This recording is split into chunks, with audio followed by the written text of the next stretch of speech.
দোস্ত, আমি তো ফেসবুক অ্যাকাউন্ট খুলছি।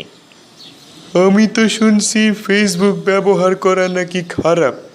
এইটা দিয়ে অনেক খারাপ কাজ করে। ই কাজ, এটা দিয়া তো সবার সাথে আলাপ করান যায়, খবর নেওয়ান যায়। চল চ্যালেঞ্জার মামুর কাছে ফেসবুক নিয়ে শুইনা আসি, তিনি কি কয়।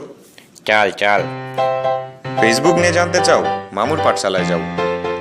চ্যালেঞ্জার মামু অ্যাপে তোমরা সেক্সুয়াল অ্যান্ড রিপ্রোডাক্টিভ হেলথ নিয়ে যেসব প্রশ্ন করেছো সেগুলোর উত্তর নিয়ে চালু হয়েছে মামুর পাঠশালা।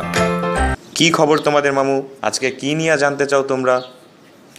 মামু, আমি না ফেসবুকে অ্যাকাউন্ট খুলছি, কিন্তু অনেকে কইতাছে এইটা নাকি খারাপ। আমি কি এটা চালামু না?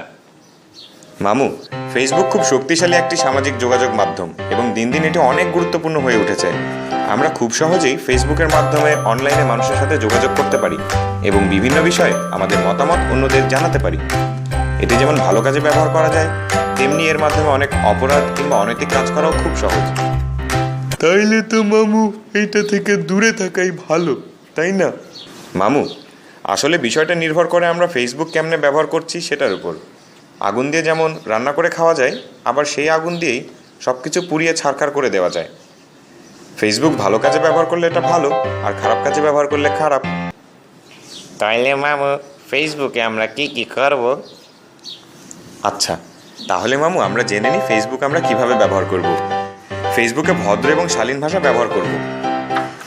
নানান গুরুত্বপূর্ণ সামাজিক সমস্যার বিষয়ে জনমত গঠনে ফেসবুক ব্যবহার করা যায়। ফেসবুকে আশেপাশের বিভিন্ন অনিয়ম, দুর্নীতি ইত্যাদির কথা তুলে ধরা যায়। ফেসবুকে গল্প, কবিতা এইসব সাহিত্য চর্চার প্রাথমিক মাধ্যম হিসেবে ব্যবহার করা যায়। তোমার আশেপাশের উন্নয়নমূলক কাজের ছবি এবং ভিডিও পোস্ট করে অন্যদেরকে উৎসাহিত করা যেতে পারে। আর ফেসবুক লাইভ ব্যবহারে সতর্ক হতে হবে। আর মামু, ফেসবুকের খারাপ দিকগুলা কোনগুলা? মামু, ফেসবুকে অনেক খারাপভাবেও ব্যবহার করা যায়। এগুলো আইনত দণ্ডনীয় অপরাধ হতে পারে। যে কাজগুলো থেকে আমাদের দূরে থাকতে হবে সেগুলো হলো কারো অনুমতি ছাড়া কারো ছবি বা লেখা ডাউনলোড করে বা ভিন্ন কোনো কাজে ব্যবহার করা যাবে না। অবৈধ কর্মকাণ্ডে জড়িত এ ধরনের কোনো গ্রুপ বা পেজে যুক্ত হওয়া যাবে না। অশ্লীল ছবি বা লেখা পোস্ট বা লাইক, কমেন্ট বা শেয়ার করা যাবে না। আর ইনবক্সে কাউকে ব্যক্তিগত আক্রমণ বা অশ্লীল বা কুরুচিপূর্ণ কথা বলা বা ছবি পাঠানো যাবে না। মামু, আরেকটা বিষয় মনে রাখতে হবে, ফেসবুক ব্যবহার করে কারোর সাথে যৌন হয়রানিমূলক আচরণ করা যাবে না। আমরা যদি কখনো কাউকে এরকম করতে দেখি তাহলে সাথে সাথে তার প্রতিবাদ করতে হবে। আমাদের বাংলাদেশ সংবিধানের তথ্য প্রযুক্তি আইনের 57 ধারা অনুযায়ী এই কাজগুলো করা দণ্ডনীয় অপরাধ।